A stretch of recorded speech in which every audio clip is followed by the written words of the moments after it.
quero dizer que, boa tarde,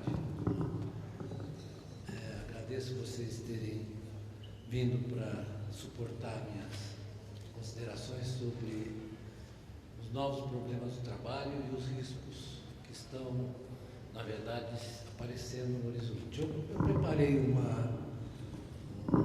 PowerPoint, em geral, porque eu não consigo falar desse tema sem tratar o quadro geral dentro do qual nós vamos tentar investigar a origem e a natureza dessas questões, né?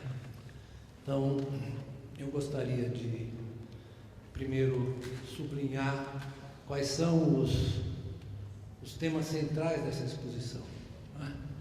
Então, eles são temas centrais e, ao mesmo tempo, articulados.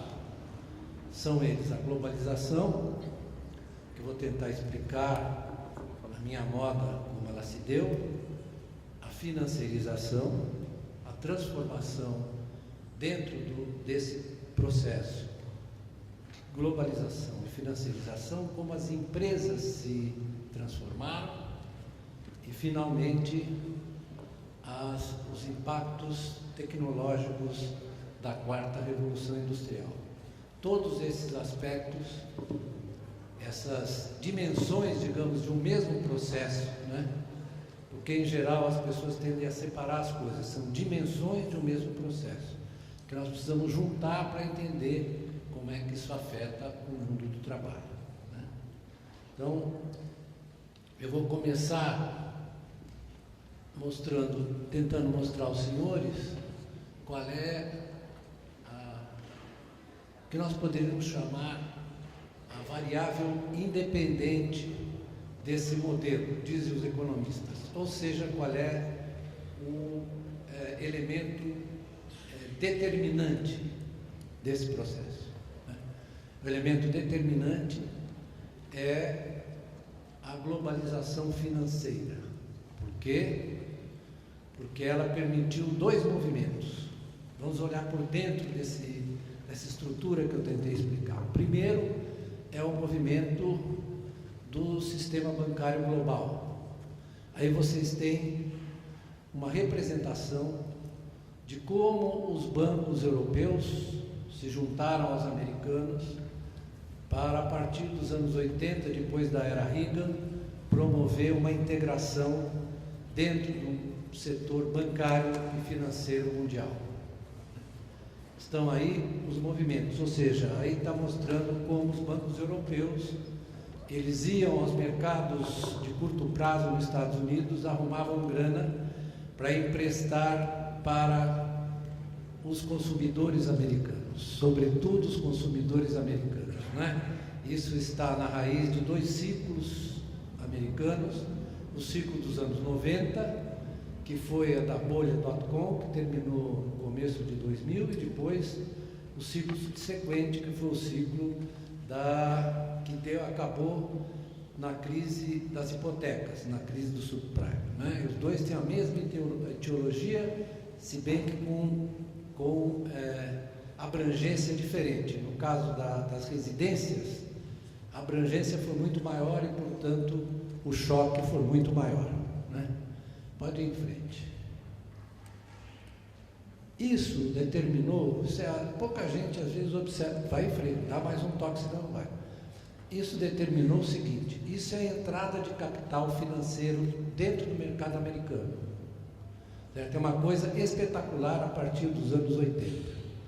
Né? Quando os observadores e analistas dizem, olha, a taxa de juros americana ficou baixa e facilitou a expansão do crédito, porque o Banco Central americano, na verdade, foi imprudente. Não é verdade, o Banco Central foi imprudente também, porém, essa entrada de capitais jogou as taxas de juros lá embaixo, né? Ou seja, as taxas de juros ficaram muito baixas, e isso corresponde ao substrato dos ciclos de crédito que ocorreram nos Estados Unidos. Ou seja, o mercado financeiro americano é muito líquido, muito profundo, então ele facilitou esse impulso que foi dado ao balanço. Isso é a conta de capital portanto, que registra a entrada e saída de capitais de um determinado país. Nesse caso, liquidamente, a economia americana recebia mais do que deixava sair, certo? O tempo inteiro, por causa da atratividade do seu mercado. Passa o outro, por favor. Eu vou tentar ser... Essa é a expansão, vocês podem achar que é uma coisa contraditória, mas não é. Essa é a expansão do investimento direto americano para fora, financiado pela entrada de capital financeiro, certo? Uma coisa tem a ver com a outra. Essa é a expansão do investimento direto estrangeiro. Nós vamos ver depois para onde foi esse negócio, para onde foi. Depois nós vamos ver por que afeta os mercados de trabalho no mundo inteiro. Para onde foi isso aí? Esse investimento direto foi para a Ásia, sobretudo para a China. Nós não podemos esquecer que em 1974 o presidente Richard Nixon fez o acordo com a China e readmitiu a China como um país parceiro, né? Ele não sabia direito o que ele estava fazendo, porque quando ele e o Kissinger trouxeram a China, né, eles incorporaram a China à dinâmica da economia americana, criaram um espaço adicional de expansão do capitalismo americano, da grande empresa americana, né? Hoje, bom, depois eu falo, a China lidera a produção industrial e a exportação de manufaturas em quase todos os setores. Vou dar um exemplo. A China produz hoje 20 milhões de veículos por ano. Exporta pouco. É o único setor que ela produz muito, exporta pouco. E os Estados Unidos produzem quanto? 11 milhões. Portanto, um pouco mais que a metade da produção chinesa. Nós chegamos a produzir 3,5. Agora tomamos um solavanco, produzimos menos. Mas o que eu quero explicar é que esse movimento é crucial. Olha só, isso aí começa nos anos 80. Isso é o Reagan, Ronald Reagan, começa nos anos 80. Quando as pessoas falam em neoliberalismo, etc., neoliberalismo tem essas estruturas. É a globalização do mercado financeiro e da produção, eles são indissociáveis, né? Pode passar o próximo. Isso é a conta corrente americana, ou seja, os americanos consomem demais, gastam tudo e compram fora. Vocês vão ver que compram sobretudo da Ásia, dos chineses, mas compram dos alemães também. Então tem dois países que são sistematicamente superavitários na sua conta corrente: a Alemanha e a China. A Alemanha, né? Economia social de mercado. As pessoas não sabem o que é, mas é um arranjo social. Talvez fosse interessante a gente estudar um pouco como são as coisas lá, né? Essa é coisa do pós-guerra, mas se vocês quiserem perguntar, depois eu respondo. Conta corrente dos Estados Unidos, negativa, né? E profundamente negativa à medida que nós nos aproximamos do ano 2000, porque a alavancagem das famílias, o endividamento, né, impulsionou o consumo. E quem atendia o consumo com produtos baratos? Os chineses, né? Vamos em frente. Isso aí é muito interessante, porque uma coisa é o espelho da outra, certo? O superávit na balança financeira e de capitais tem como contrapartida exatamente o déficit em conta corrente. Ou seja, o que você tinha como superávit na conta de capitais, portanto de financeiro de curto prazo, você tinha de déficit na balança comercial. Elas são simétricas, parece uma coisa espelho da outra, não é verdade? Vamos em frente. Vamos lá. Isso é o superávit chinês. Isso é o superávit da China, certo? Que é crescente. E, na verdade, é uma arrancada chinesa nos últimos 20 anos. Uma arrancada impressionante. Impressionante, porque isso começa nos anos 70, mas vai se acelerando nos anos... Por que é importante isso? Porque a contrapartida desse movimento conjunto é a deterioração da indústria americana. Os Estados Unidos, que tinham 20 e poucos % de participação da indústria no PIB, hoje tem 9%. certo? E isso afetou os empregos nos Estados Unidos gravemente. Eu vou mostrar depois como é que é a criação de empregos nos Estados Unidos, vai aparecer um gráfico aí. Bom, o Trump não é um acaso. Tanto o Trump quanto o Sanders são expressão dessa, digamos, desqualificação do trabalho que ocorre ao longo desse período, né? As empresas americanas começam a fazer arbitragem com os salários, porque eles vão para a região, para a China, onde os salários são significativamente mais baixos, são crescentes, porém mais baixos, né? E, ao mesmo tempo, destroem empregos nos Estados Unidos, né? O Trump fica preocupado com o México, mas o problema maior está nessa articulação. Quem é que fez essa articulação? Foram as grandes empresas e o sistema financeiro americano que provocaram as chamadas cadeias. Quando as pessoas falam em cadeias globais de valor, eu começo a rir, porque são globais de fato, né? Mas elas estão concentradas, as industriais, sobretudo no espaço asiático, certo? E na China. Vamos lá. Desculpem esse gráfico, foi meu filho que preparou com cuidado, ele estava muito pior, mas como eu sou péssimo nessas coisas, e ele é muito bom, ele ainda ajeitou. Aquela linha vermelha é a expansão industrial chinesa a partir de 2002. Isso é 2002 a 2010. Eu falei que era muito rápida, é extremamente rápida. A linha azul são os demais emergentes, entre os quais estamos nós, e a linha verde são os desenvolvidos, outrora ditos industrializados. Hoje são desindustrializados. Então vocês veem que uma coisa tem a ver com a outra, a escalada chinesa é impressionante, né? Eles são líderes de produção manufatureira em todos os setores, todos sem exceção. Vamos em frente. Pode passar. Isso aí não precisa, isso aí é participação nas exportações. Nem eu estou enxergando o que está lá.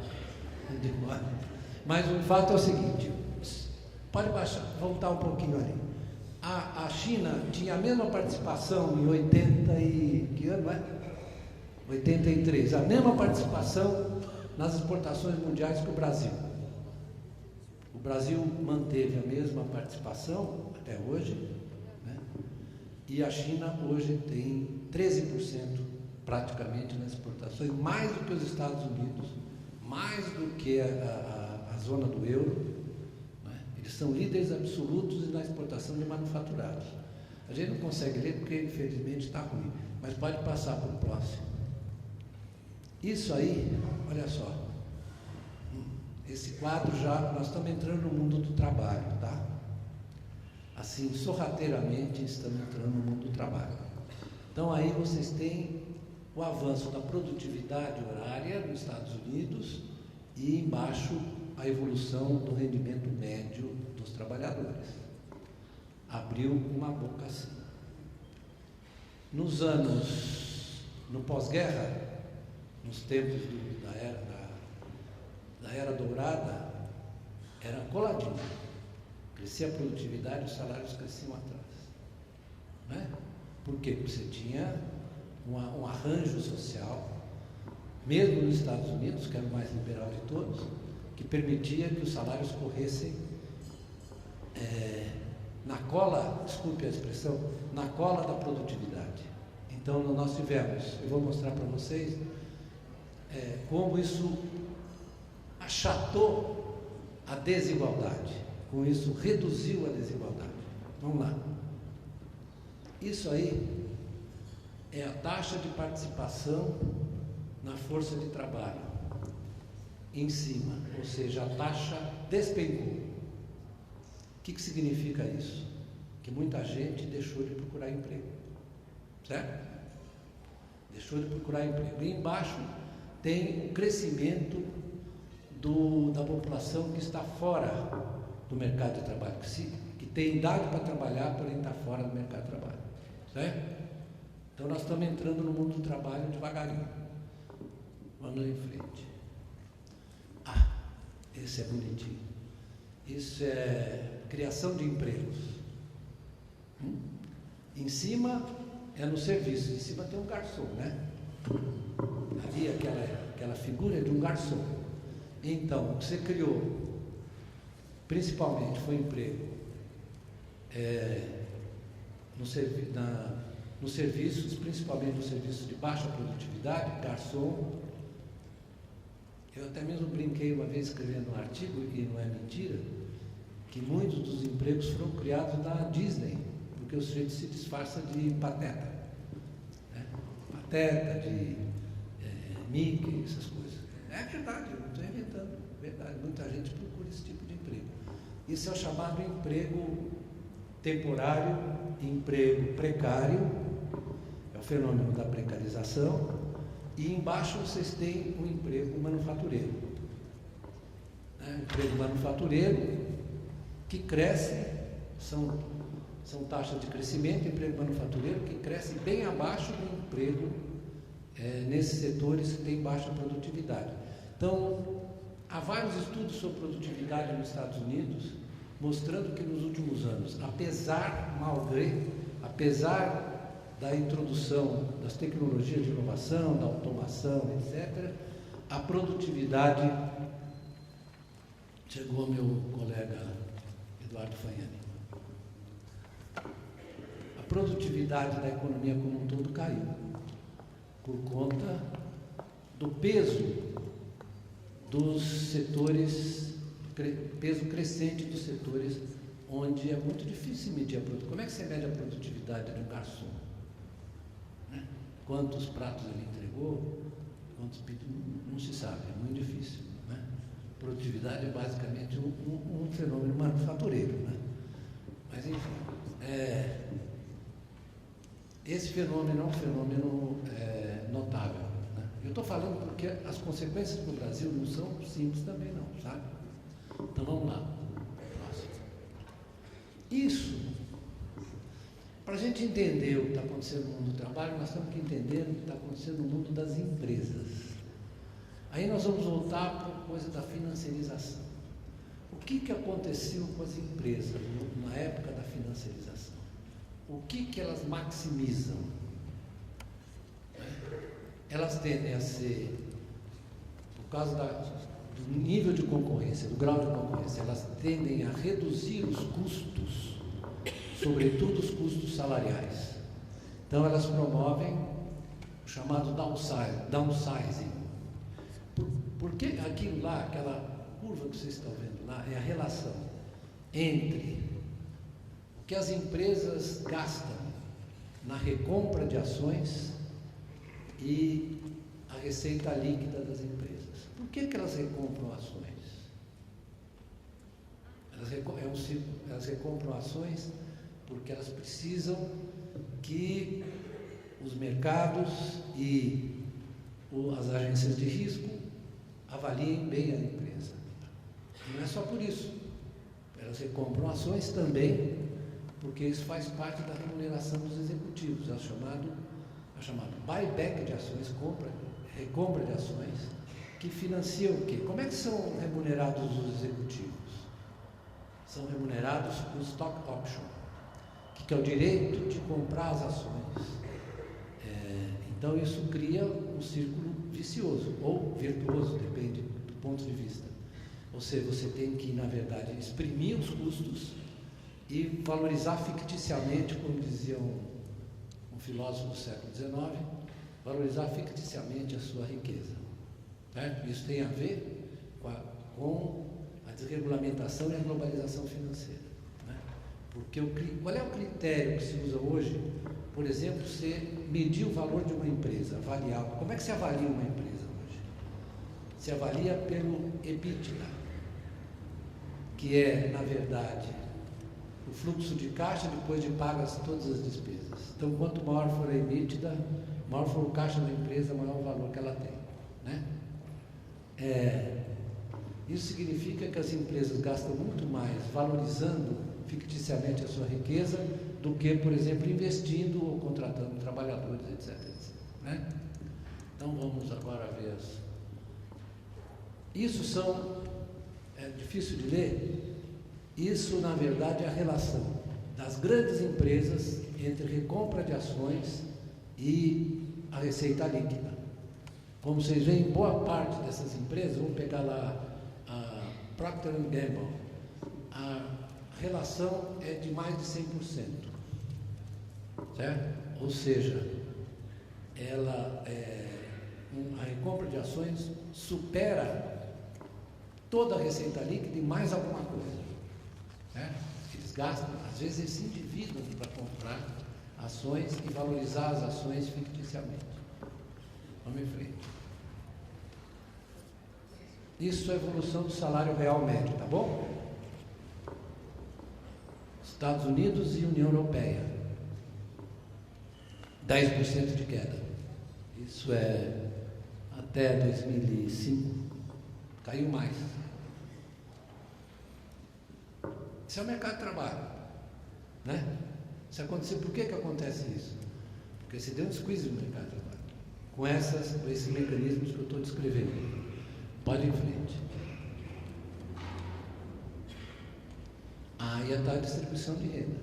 Isso é a participação do 1%, 0,1% da população. 0,1%, não é 1%, 0,1%. Então tem uma barriga ali, não tem? Ali tem Estados Unidos, França e Reino Unido. Não tem uma barriga ali? Barriga. Em que anos está? Quais são os anos que tem a barriga? São os anos do Estado do Bem-Estar Social. São os anos do Roosevelt e depois do pós-guerra do Estado do Bem-Estar Social. Não é tão difícil entender isso, né? Por quê? Você criou os programas de seguro-desemprego, você criou os programas de sustentação da renda do emprego pela intervenção do Estado, você impediu recessões violentas que, na verdade, reduzissem os salários, você sustentou. Isso é um arranjo institucional, isso não nasce naturalmente da economia. É um arranjo político institucional, jurídico político, né? Então, é tão escandaloso, isso aí é do colaborador do Piketty, isso é o cara que trabalha com o piquetismo. É uma coisa tão óbvia, assim, tão simples, né? E pouca gente sabe que nesse período, por exemplo, na Europa, o emprego público cresceu muito mais depressa que o emprego no setor privado. Tem um estudo de um economista inglês chamado Rose, que eu ontem queria desesperadamente, não sei, acho que me roubaram o livro, que eu não acho. Ele mostra claramente que o emprego público teve um impacto muito grande na sustentação em geral dos salários. Vou passar para mostrar. Isso aí são os 10% superiores. Mais ou menos a configuração da curva é a mesma, né? Porém, nós temos a barriga embaixo, mas o importante é mostrar a mudança na tendência, né? Isso aí tudo exprime aumento da desigualdade. Aumento da desigualdade na distribuição de renda, né? Vamos passar para o próximo. Isso é a diferença entre a evolução do rendimento dos executivos e a evolução do rendimento dos demais trabalhadores. Os demais trabalhadores estão naquela linha chata lá embaixo, e os executivos estão lá em cima, naquela curva exponencial. Hoje em dia, por exemplo, nos Estados Unidos, o salário de um executivo de alto nível é 360 e poucas vezes o salário de um trabalhador no escritório ou no chão de fábrica. 300 e poucas vezes. Mas pode ir em frente. Acabou, né? Não, acabou.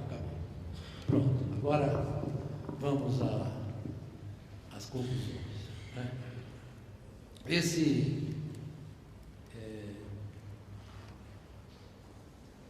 quadro, esses processos, levaram rapidamente por um lado, a deslocalização da produção maciça para a Ásia, sobretudo para a China. Segundo, a quarta revolução industrial, que, na verdade, se funda nas tecnologias de informação e na robotização, né? Se vocês entrarem hoje numa fábrica de automóveis, vocês não vão encontrar ninguém lá. Tem fábricas que tem 10 operários, até menos. Não só porque, se vocês entrarem na Boeing, por exemplo, hoje, para dar um exemplo do avião, hoje, na verdade, o avião não é construído peça por peça, ninguém vai colocando as chapas, não tem mais chapa, porque o avião é feito de uma fibra sintética, né? E ele é feito inteiriçamente. Então, primeiro você faz o projeto é digitalizado e depois ele é resolvido inteiramente na construção do avião. Não é isso? Não é? Você só praticamente, depois dos testes e tal, você bota a turbina e o avião faz os testes depois e passa a funcionar. O problema é que isso implica numa redução brutal dos trabalhadores e também nos fornecedores, porque os fornecedores, isso é que é cadeia de valor, os fornecedores também têm que se ajustar à necessidade de cortar custos da empresa. A segunda tendência, e que é muito importante, é o que se dá dentro dos escritórios. Né? Que a gente precisa entender que o setor serviços, quando os economistas falam assim, setor primário, setor secundário, setor terciário, né, eu começo a ficar incomodado, porque isso praticamente não existe mais. Né? Vou dar um exemplo, para falar do setor serviços. Vocês imaginam que a agricultura, o agronegócio hoje é parecido com a agricultura dos anos 20 no Brasil? Ou não tem nada a ver? Não tem nada a ver. Porque ela é altamente mecanizada e altamente controlada por meio da tecnologia de informação. Tem trator que não tem tratorista.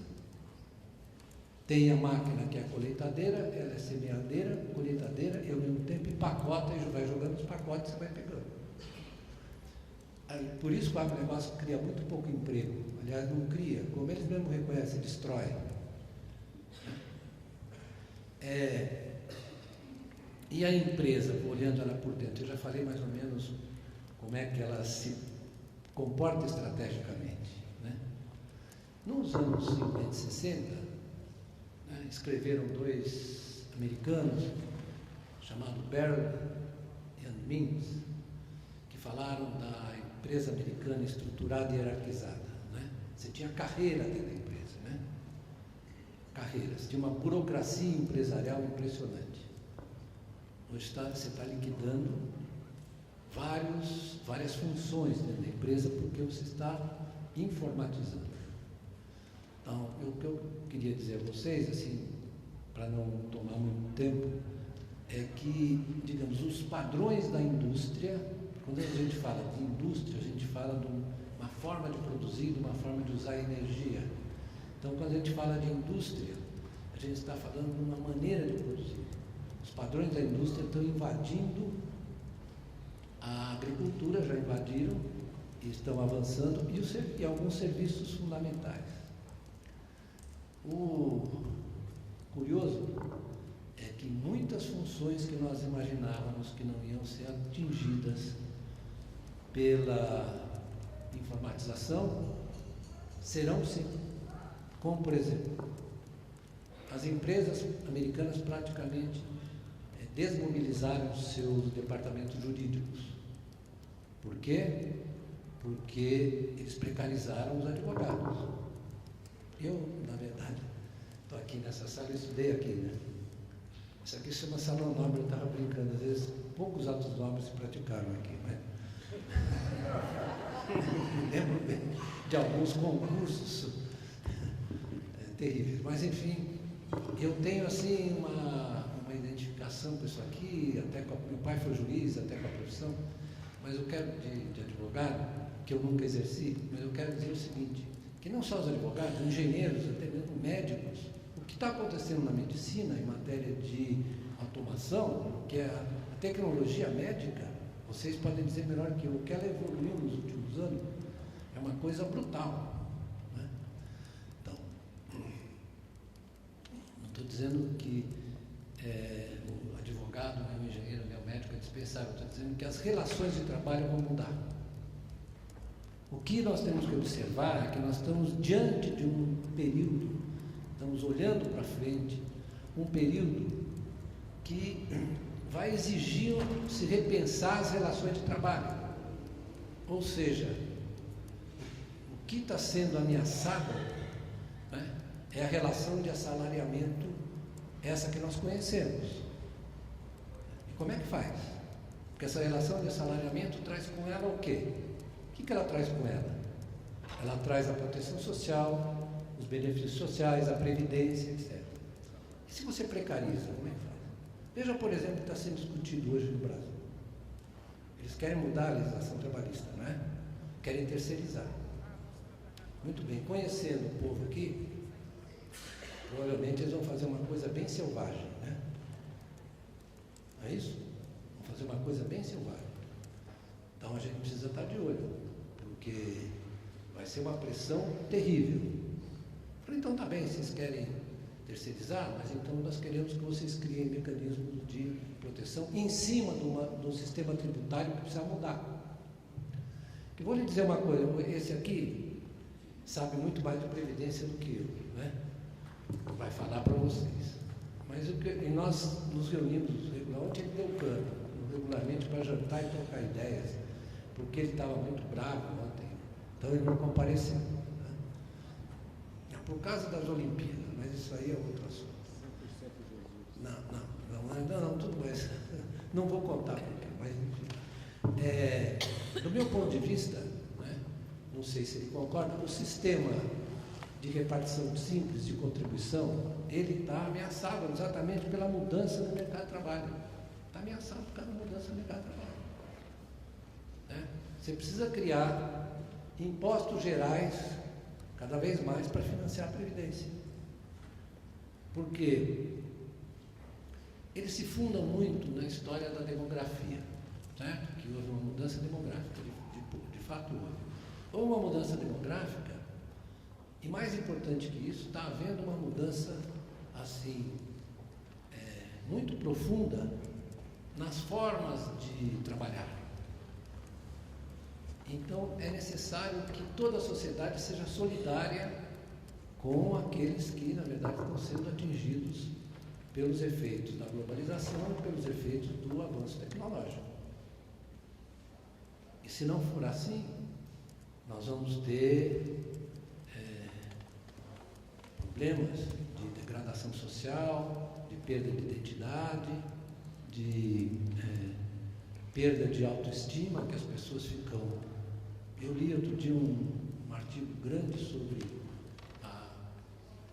os trabalhadores precários nos Estados Unidos. Se vocês precisarem ler, leiam o livro do Guy Stanley, porque o problema não é só de que você fica alijado do mercado de trabalho normal, é que você fica alijado da sua identidade como cidadão, você não sabe mais quem você é. Então é importante que junto a isso venha um trabalho de dizer, olha, o trabalho não é mais fundamental para a sua identidade. Você tem que assumir sua identidade como um participante da vida social de outra maneira. Isso é muito mais importante do que qualquer outra coisa. Porque as experiências que o Guy Stanley mostra é que as pessoas se desesperam. Porque elas não veem nenhum objetivo na frente delas, não veem nenhum futuro na frente delas. Então nós estamos discutindo uma coisa muito importante que não deve se limitar apenas aos aspectos econômicos, né? Nós temos que olhar como é que isso afeta a subjetividade das pessoas. É como diz o Guy Stanley, esse precarizado, ele é capaz perfeitamente de se encantar por um bem durável qualquer ou por um automóvel, não é? Mas a subjetividade dele está ameaçada porque ele não é ninguém. Porque a definição, olha, o que o capitalismo criou, ela define as pessoas pela sua posição no processo produtivo. Se você não tem nenhuma, qual é a identidade? Como é que você se identifica? Porque as pessoas em geral, desculpe, o vulgo, a vulgata liberal acha o seguinte, que os indivíduos existem, só que os indivíduos só existem nas suas relações, eles não existem. Eu dou sempre um exemplo, se vocês me permitem, vou dar um exemplo, talvez que vocês achem estranho, mas que se aplica perfeitamente. Eu sempre brinco com, vocês sabem que eu sou palmeirense, e eu sempre brinco com os corintianos, dizendo o seguinte: olha, nós existimos porque vocês existem. O Palmeiras existe porque ele tem o outro. Quem é o outro dele? É o Corinthians, não é o Quebra-Canela Futebol Clube, é o Corinthians. Então é um processo de identificação. Assim na vida social também é a mesma coisa. Se você perde o outro, perde a alteridade, você perde a sua identidade.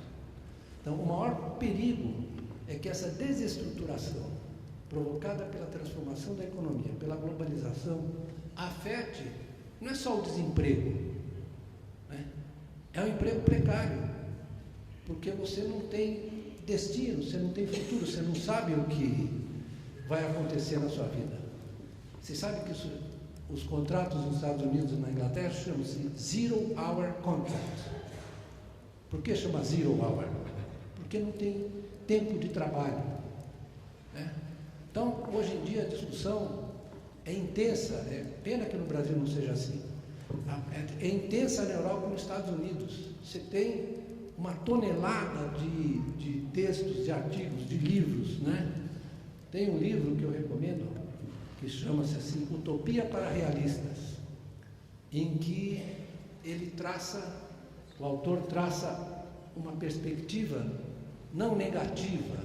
Qual é a perspectiva não negativa? É que você tem que reduzir o tempo de trabalho. Isso está na cara, que não dá para você manter essa sociedade. Agora ela combina duas coisas. A intensificação do tempo de trabalho, o Zero Hour Contract e o desemprego. Está totalmente desregulada. Então, eu não vou repetir aqui, porque dizem que eu sou maníaco, mas dois autores, um no século XIX, outro no começo dos anos 20, viram uma coisa muito interessante, que esse sistema de produção chamado capitalismo, ele tem uma inclinação tão grande a gerar incessantemente riqueza, que ele vai dispensar crescentemente o trabalho. Um deles diz assim: o trabalho vai se tornar uma base miserável, para a expansão da riqueza. E aí ele entra em conflito com a sociedade que ele criou, com os desejos que ele suscitou. O outro foi o Keynes. Falou: olha, em 1931 ele escreveu: daqui a 100 anos, vai ser possível as pessoas se dedicarem mais a usufruir do que a acumular. O desejo, o homem não foi criado para isso. Ele foi criado para ter atividade, não para ter trabalho subordinado, para ter atividade. Tocar violoncelo, pular, fazer uma competição olímpica, correr como corre esse Bolt. Isso aí todas são atividades que não têm um objetivo, e a gente fala mal dele, mas o capitalismo tornou isso possível, que você reduza a dependência das pessoas do trabalho assalariado, aquele ligado necessariamente à obtenção do salário para poder sobreviver. Você vai ter o direito de sobreviver sem estar ligado a essa compulsão do trabalho. Muito obrigado.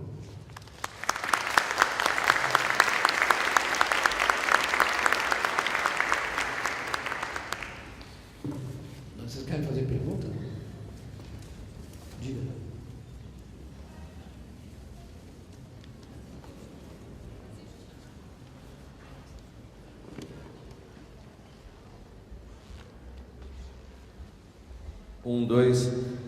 Vamos fazer o seguinte: eu levo o microfone até quem quer fazer a pergunta.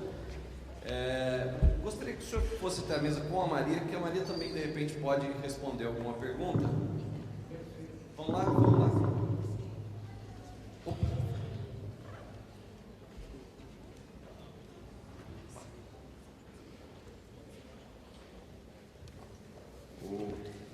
Aí tá, você vai fazer pergunta?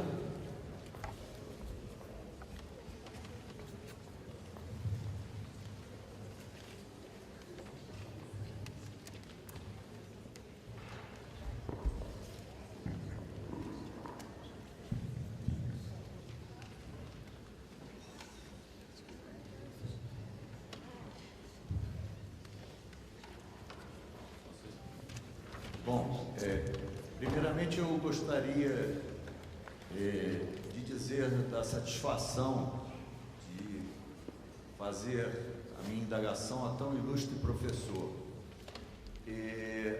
Na sua exposição, o professor tratou de dois temas bastante interessantes.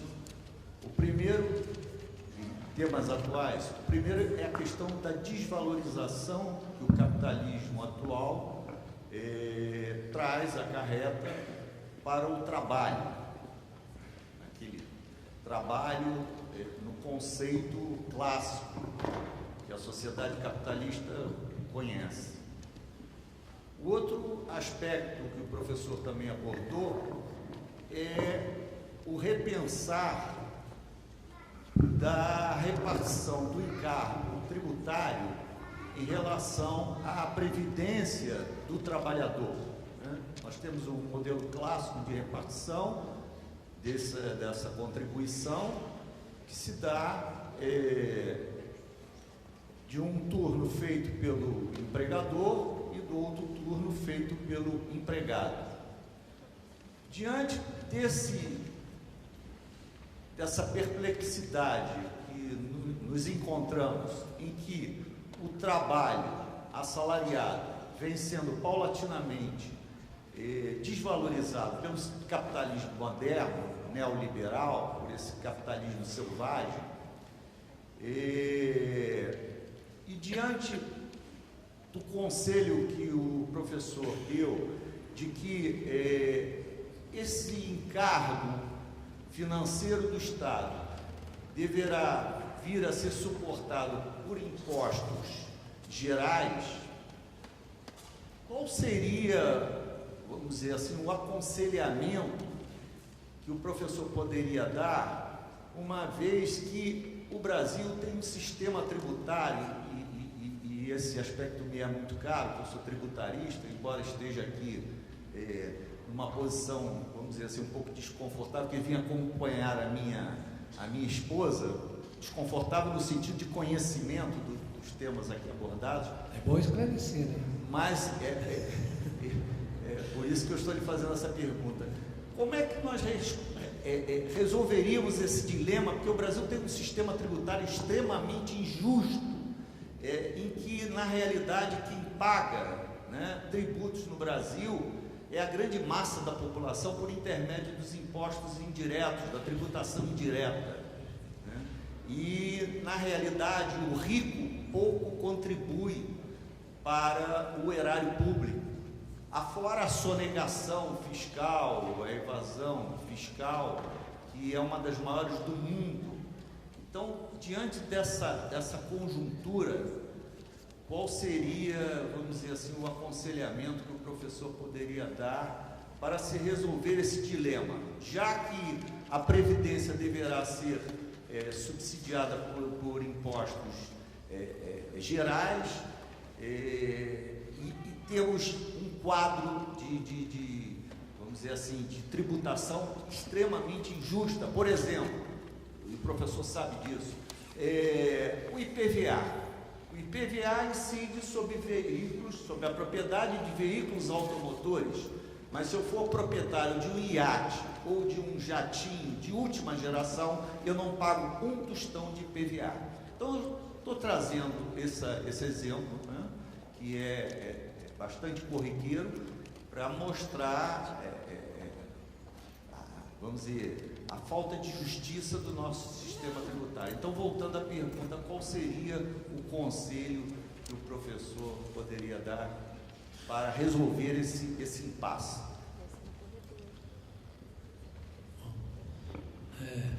Obrigado pela pergunta. Eu vou tentar, em primeiro lugar, responder a questão da desvalorização do trabalho.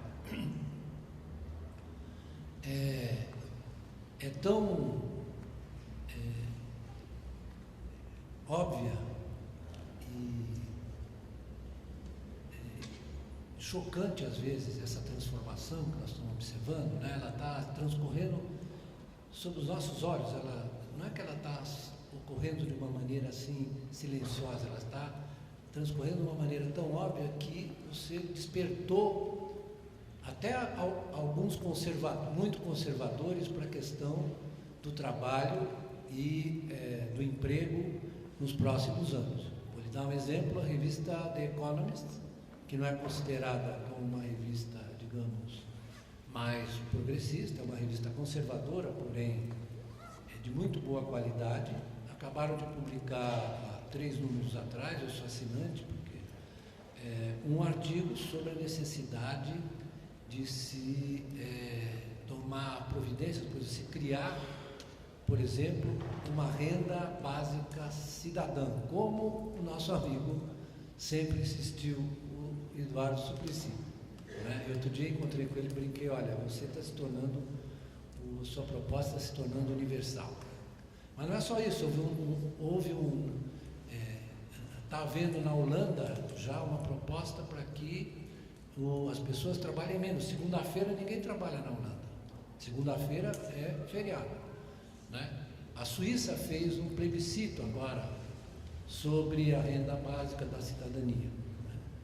Então, isso está, em vários países, isso está tomando corpo e vai começar a fazer parte da pauta de discussão política e econômica nos países em que esse problema, na verdade, acabou despertando as consciências, e mesmo uma revista conservadora disse: olha, não vai dar mais, porque na verdade as tendências da economia e do avanço tecnológico tendem a suprimir o trabalho mais imediato. Né? Isso nos leva, eu falei da renda da cidadania, isso nos leva à segunda questão imediatamente, que é a questão tributária. O que é que está propondo a renda da cidadania? O que ele está sugerindo? Ele está sugerindo uma espécie de previdência para os que têm idade de trabalhar, não é para aposentar, né? É a mais. É uma previdência para o cidadão que, na verdade, está desconectado das relações salariais por conta do desenvolvimento do capitalismo e da tecnologia, e que precisa, na verdade, ter uma vida digna, a menos que se transforme isso tudo numa barbárie. Né? Então, essa discussão está avançando muito. E isso, no caso do Brasil, se choca exatamente com a estrutura tributária brasileira.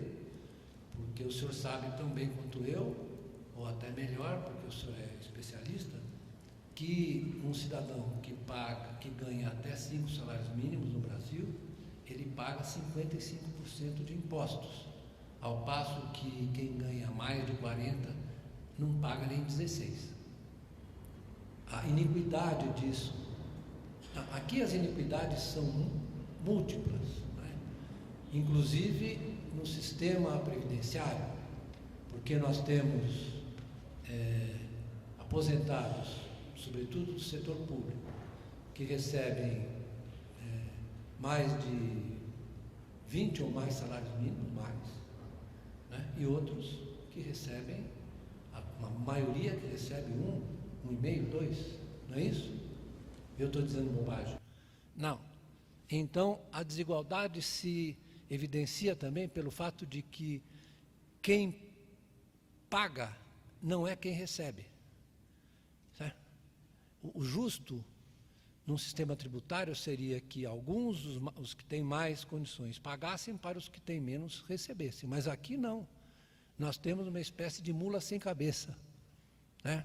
É isso. Quem paga é quem não recebe. Então, o sistema tributário, tanto pelo lado da receita, quanto pelo lado da despesa, e eu até diria que como o senhor disse muito bem, quem tem iate e quem tem aviãozinho não paga IPVA. Mas não é só isso. Os impostos que incidem sobre a riqueza financeira, por exemplo, são muito inferiores que os impostos que são pagos por aquele que trabalha, né? E esse aqui está virando um país, infelizmente, pelos processos de ajustamento que nós estamos, está virando um país de rentistas. Na verdade, hoje os juros representam 510 bilhões. Aí o pessoal fala assim, não, mas o problema é que na Previdência gasta muito. 510 bilhões, se você somar o que gasta com educação, saúde, eu tenho esses dados que eu estou publicando no livro, vou fazer propaganda aqui. Não devia, mas vou fazer. Publicando um livro chamado Manda Quem Pode, Obedece Quem Tem Prejuízo. Então, eu estou mostrando que a soma das despesas sociais, com educação, saúde, mais transferências, não dá a despesa com juros. Muito bem, hoje eu estava falando com um economista amigo meu, que estava dizendo, se você não reduzir rapidamente essa taxa de juros, você não vai fazer ajuste nenhum, você vai agravar o desajuste que está sendo produzido, com mais desemprego, etc. Então, é evidente que aqui nós temos uma situação de iniquidade, mais do que desigualdade, de iniquidade, que as pessoas justificam assim, não, porque é pelo mérito. Né? Que mérito? Eu estava falando da interdependência das pessoas. Eu sempre digo, quando alguém vem falar alguma coisa para mim, né, me dizendo coisas favoráveis, eu digo, meu filho, é o seguinte, a minha diferença com o Coreia, que era um cara com quem eu jogava bola lá em Socorro, onde meu pai era juiz, é que eu era filho do juiz e tinha uma biblioteca à minha disposição, e o Coreia não tinha. Certo? Que história é essa que você está contando? Que eu tenho mérito? Mérito do quê? Eu tenho sorte. Informar quais são as estimativas disponíveis a respeito da aceleração do trabalho temporário e da precarização nos países desenvolvidos. O ex-secretário do Trabalho americano participou outro dia de um seminário. Ele tem um site, ele chama-se Robert Reich.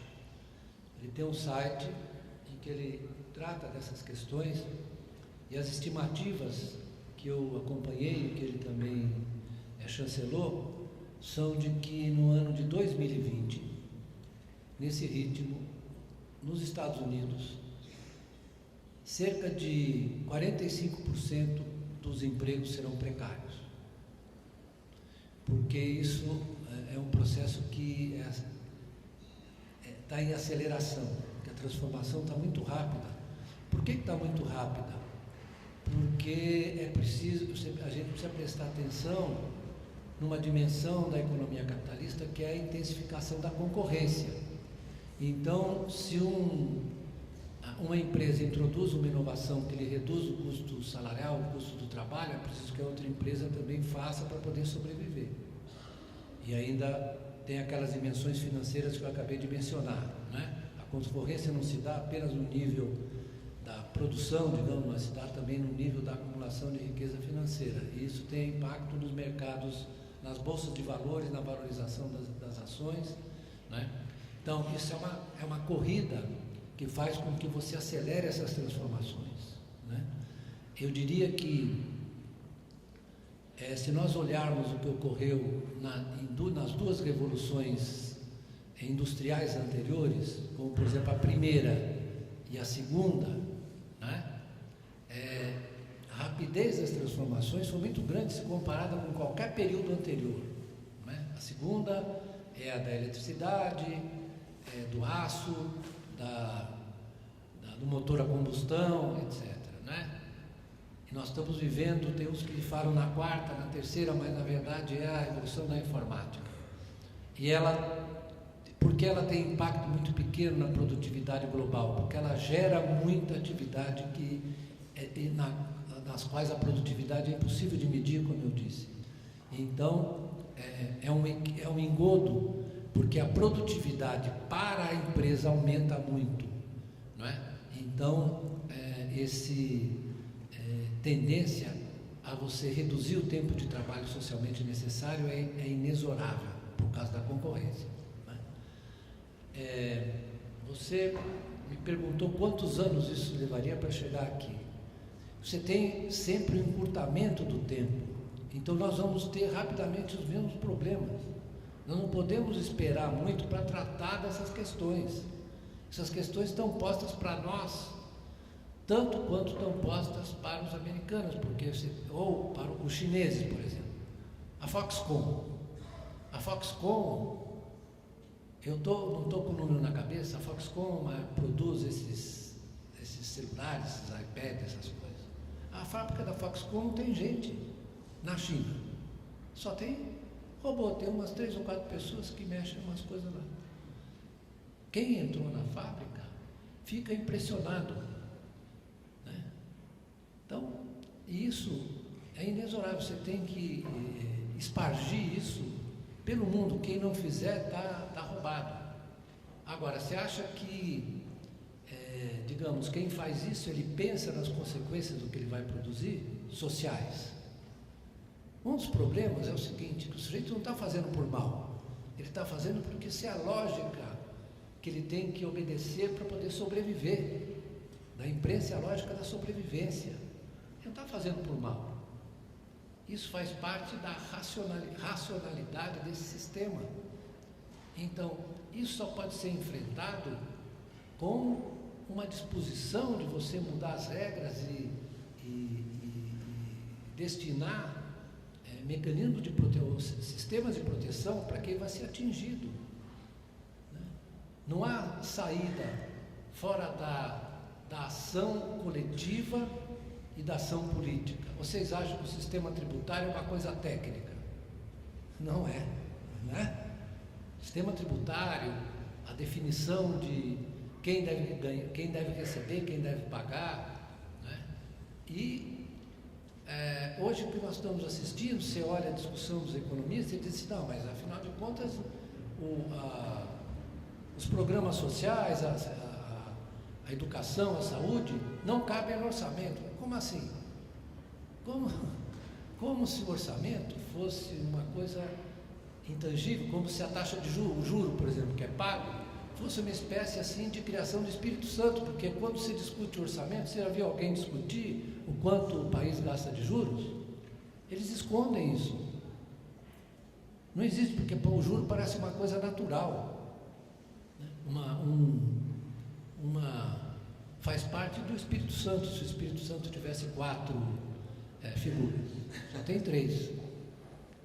Então, a gente precisa ter claro o seguinte, que não há nada de inexorável nisso, até porque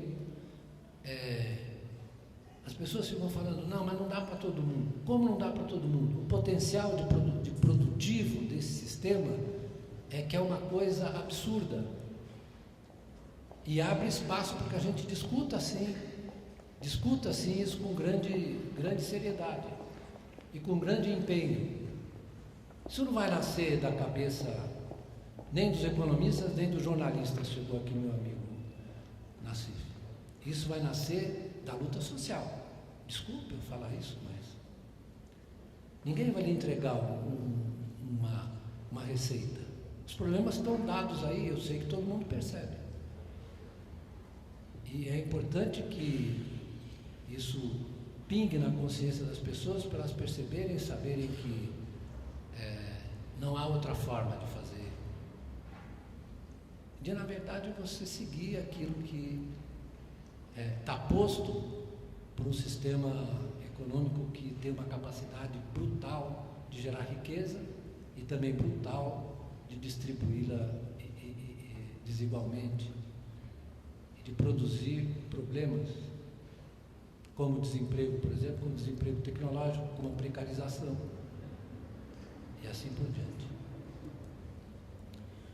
Bem, professor Beluso, foi muito interessante a explanação, porque o sistema econômico, essa dinâmica da economia sempre é um mistério para quem não é como eu, economista, né? Eu sou médica, então eu acho que foi bastante interessante esse cenário que foi colocado, quer dizer, é um cenário bastante grave, mas por outro lado, existem algumas interlocuções que o senhor apontou e também alguns exemplos de países que vêm tentando mudar a lógica então do viver, né? Viver para o trabalho, a nossa identidade apenas como trabalhador, não, mas uma identidade como ser social. Então, eu acho que o senhor devolveu a bola. O senhor falou, olha, é isto aqui, e isto aqui, a mudança disso depende de todos nós, né? Não somente como trabalhadores, mas também como pessoas que vivem numa sociedade e queremos mudar a lógica dessa sociedade. É isso mesmo. Tão simples quanto isso. Bem, então assim, simples porque ele colocou nessas palavras simples. Gostaria de agradecer essa contribuição enorme que ele deu, né, de transformar assim esses números todos em coisas que nós possamos entender, e esperamos que nas próximas vezes nós possamos contar com a sua colaboração. Muito obrigada.